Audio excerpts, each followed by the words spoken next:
buwan ng Marso taon-taon, nagsisipagkulay ube, rosas at lila ang bawat ahensya ng pamahalaan dito sa Pilipinas. Sa buong buwan, kaliwat kanang pakulurin ang nagaganap para i-highlight ang lakas at pagpapahalaga sa mga kababaihan. Iyan ay dahil tuwing buwan ng Marso, ating ipinagdiriwang ang Buwan ng Mga Kababaihan o National Women's Month. At sa huling Lunes ng buwan na ito, ipinagdiriwang din natin ang Women with Disability Day, alinsunod sa Proclamation Number 744, bilang pagkilala sa kontribusyon ng mga kababaihang may kapansanan sa pagpapaunlad ng bansa, pagsulong ng pantay na karapatan, at pagwaksi sa diskriminasyon base sa kasarian at kapansanan. Kaya naman, sa araw na ito, maaga kaming nagtungo sa bayan ng Ipil, probinsya ng Zamboanga, Sibugay, para kilalanin ang isang woman with disability na patuloy na lumalaban sa buhay.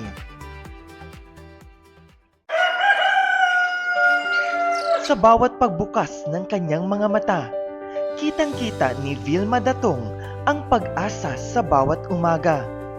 Naglilinis, nag-aayos, winawalis ang bawat kalat ng kahapon upang maging mas malinaw at maliwanag ang umpisa ng araw. Sa dili pa ko mobangon, mga G, magpasalamat ko sa Ginoo, abisan sa muang kalisod. Kuan survive ra gihapon mi. 4 man jud ko magmata kay na may estudyante. Stay maglungag dayon. Magkuan ako sa kong kahoy, magulong-gulong na ko sa kong kahoy. Mao na ako ang trabaho. Mananggot po siya guma. Maglukdo kong kahoy, madto ko sa kagumahan, maglukdo. Dayon pag-abot dire, magulong-gulong. Dayon bugha. Ana, dayon bugkos. Then iban. Kaya mo yun bilang isang babae? Oo. Kaya. Gano'n siya kahirap? Ay, mahirap. Kuan, lisod jud kayo. Lisod kayo. Na, kanang sa tao nga dili kuan, lisod jud.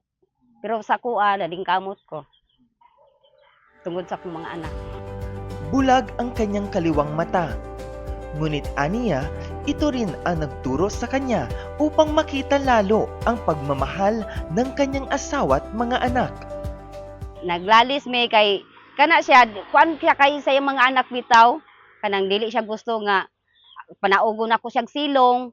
Dayon kuanan ba? Magasgasan. Mo na kuan kay siya sa iyang mga anak, istrikto kay siya sa mga anak. Mo to nga na kuan ko, na murag nasuko ko, hingkuha kong sundang. Dili mao gusto mag nuka-nuka siya bitaw mag samad-samad. Ni ako ni gusto. Na kana high blood na isog man kay na. Ang kung nahitabo, dili pa ko ato purpose. Atong igayuna. Kuan lain kaayo sir, labi na og kaning maglakaw ka. Lahi ra jud sa duha nimo ka mata. Dili gyud ay angayan nga mawala gyud ang isa kuan di ay imong mata. Ay kuan ay panahon nga ang magkuan ko, manamin ko. Lahi gyud ang kuan sa kuang mata. Pagkakaron dili na mi magkuan, dili ako mukuha og sundang. Dili day dapat nga magkuan makuha dayon ka og ganing mga sundang. Dili gyud ay dapat. Nasulod na ko sa pantawid na ako'y na kuanan, natun-an about sa kuan sa pamilya, kinahanglan na nga dili di ay kuan, kinahanglan gyud ay mga banding-banding ka, magistorihanay mo, apil imuhang mga anak. Okay na nga mo ang relasyon. O dili na mi kayo, dili na mi maglalis. Maayo sa kuha. Maayo ang batasan. Bisag inana na bulag na siya. Kami lang yapon kay maayo man siyang batasan. Bilang isang 4-piece beneficiary, araw-araw niyang pinagbubuti ang kanyang trabaho upang matustusan ang pangangailangan ng kanyang pamilya. Kahit bulag ang isa niyang mata, hindi ito naging hadlang upang siya ay magsumikap. Si Nanay Vilma ay isang mangangahoy at mag-uuling. Sa ilalim ng init ng araw at sa kabila ng pagod, patuloy siyang nagtatrabaho. Bukod dito, nagbebenta rin siya ng mga gulay upang madagdagan ang kita ng pamilya. Sa kanyang bawat hakbang, makikita ang determinasyon ng isang inang handang gawin ang lahat para sa kanyang pamilya. At ngayong Women with Disability Day, nais ng DSWD na bigyang parangal ang kanyang lakas at sakripisyo sa pamamagitan ng isang espesyal na aktibidad na tatawagin nating Glow Up para kay 4-piece nanay. Isang araw na makeover services ang alay namin para kay Nanay Vilma. Sinisiguro namin na sa espesyal na araw na ito, makikita ni Nanay Vilma ang kakaibang ganda ng isang Pilipina. Maaga naming sinundo si Nanay Vilma mula sa kanyang bahay. Pagkatapos niyang atupagin ang kanyang anak at pamilya, me time ang say ngayon ni Nanay Vilma. Dili biya ko mangwan, dili biya ko mangarte. Dili. Wala na sa kuha na mamulbos, nang magwan. Malipay ko nga nakaabot ko, makasaka ko sa Gaisano. Kay sukad-sukad wala ko kasaka sa Gaisano. Excited. Excited na excited. Tama lang din pala na si Nanay Vilma ang napili nating beneficiary para sa araw na ito. Dahil bukod sa isa siyang woman with disability, isa rin pala siyang miyembro ng Board of Directors ng kanilang PWD Association. Sila ang gumagawa ng mga ordinansa para maproteksyonan at bigyang kakayahan o skills ang mga PWD sa kanilang lugar. At bilang 55 years old na si Nanay Vilma, skincare muna ang unang treatment natin para sa kanya. Nagtungo kami sa Koreana look para magmukhang kutis Koreana ang ating bida for today's video. Hi, good afternoon. Through the initiative of DSW Regional Office, Koreana Look Beauty Clinic was chosen to be a partner of this kind of event. So Koreana Look has given the PWD to do the following: Koreana Look Foot Spa, Manicure, Pedicure, Head Spa, and the bestseller Koreana Look Whitening Facial with Collagen.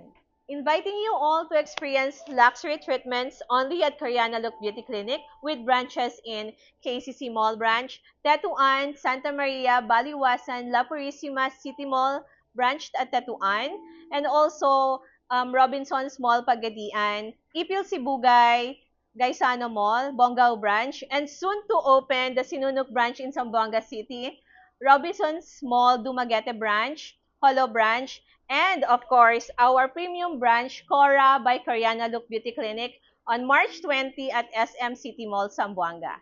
See you all! Mukhang relax na si Ma'am Vilma sa kanyang facial treatment. O Ma'am Vilma ha, baka makatulog ka na niyan. Bukod kay Nanay Vilma, dalawa pang 4-piece nanay na PWD rin ang binigyan ng libreng facial treatment ng Koreana Look. All-out support ang Koreana Look sa women empowerment ha? Ngayong fresh na ang skin ni Nanay Vilma, sundan natin ito ng hair and makeup session, kung saan unti-unti nating palilitawin ang kanyang natural na ganda.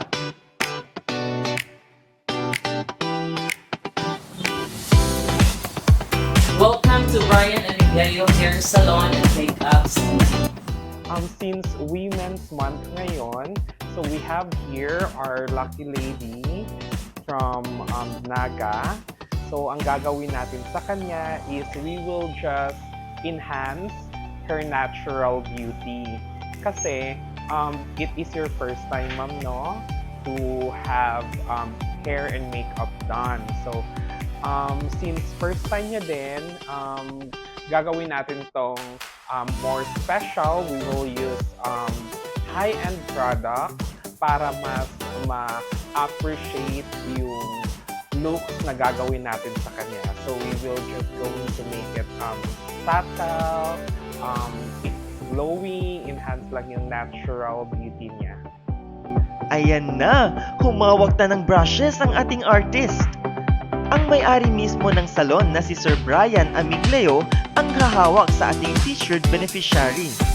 At maya-maya lamang, makikita na natin ang pina-enhance na ganda ni Nanay Vilma.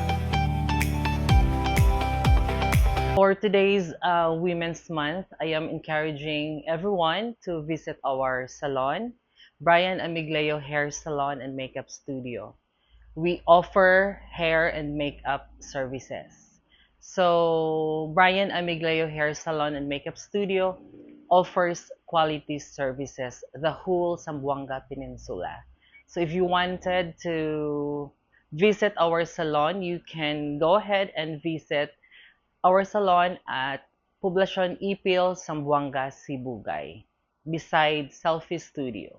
Aside from our Ipil branch, you can also visit our other branches located at Sindangan, Imelda, Pagadian City, and Mulawi.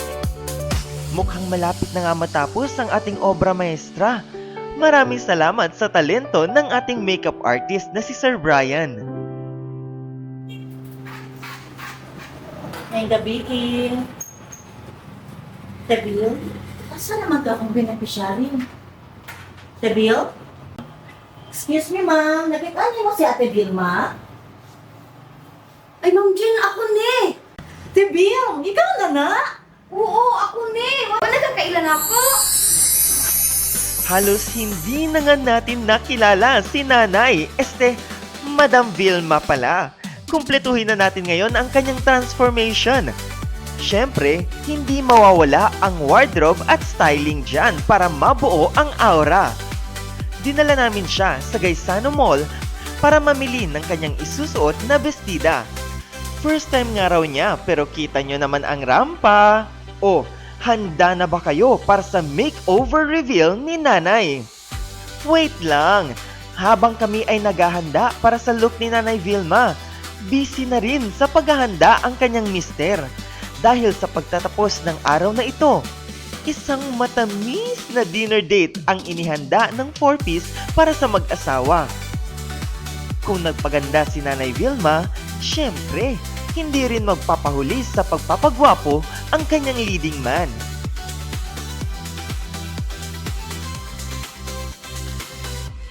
Kabalon ako nga kwan siya o nagwapa dyan siya daan man. So, mas mundi gwapa dyan siya karon. Ikaw, baby boy, anong in-expect mo sa maron mo? Kwan. Gwapa ka dyan.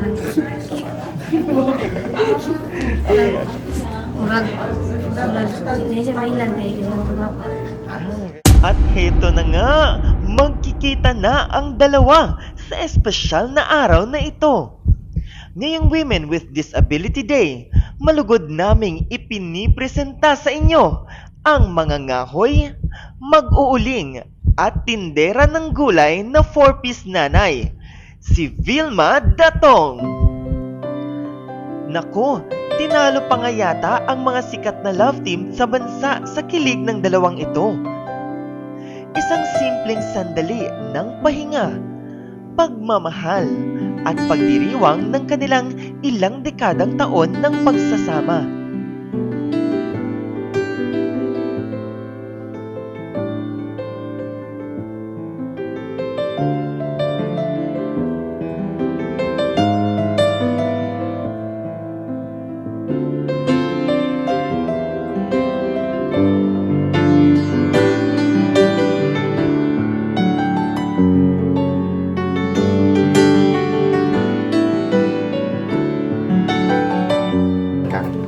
Katong nagpagwapa ko na, nagpagwapa ko, sus, libay kayo ko. Kay, sukad sa akong pagkabata, karon pa dyan ko na inunani. Na oo, nga kay, dili dyan ko magkuali, dyan ko mag-arte-arte. Then, karon, How about sa pagbili mo ng bestida, ng sapatos? alipay kay ko, kay, bisan og dili ko magsuot ng bestida, suot ko kay, talagsaran eh, may tabo, sa kinabuhi. Doon naman sa pag-makeup sa'yo, ano yung sabi mo kanina? Na mag-iba pala pag... Oo, na kapag pag-arte na ako, hala, lahi na jud ako ang dagway. Na ako, sa wala pa ko mag-arte, maot yun kay ko. Pag mag-arte di ay, magwapa yun siya. Sa bawat ngiti ni Nanay Vilma, makikita ang kumpiyansa at saya na matagal na niyang hindi na ibibigay sa kanyang sarili. Ang kwento ni Nanay Vilma ay kwento ng katatagan, sipag at pag-asa. Ngayong National Women's Month, ipinaaalala sa atin na ang bawat babae, anumang hamon ang kinakaharap, ay kakikitaan ng liwanag na kayang magbigay ng inspirasyon sa iba. Dahil ang tunay na kagandahan ay hindi lamang nakikita sa panlabas. Ito ay nagmumula sa lakas ng loob na magpatuloy sa laban kahit ano paman ang meron o kakulangan sa buhay.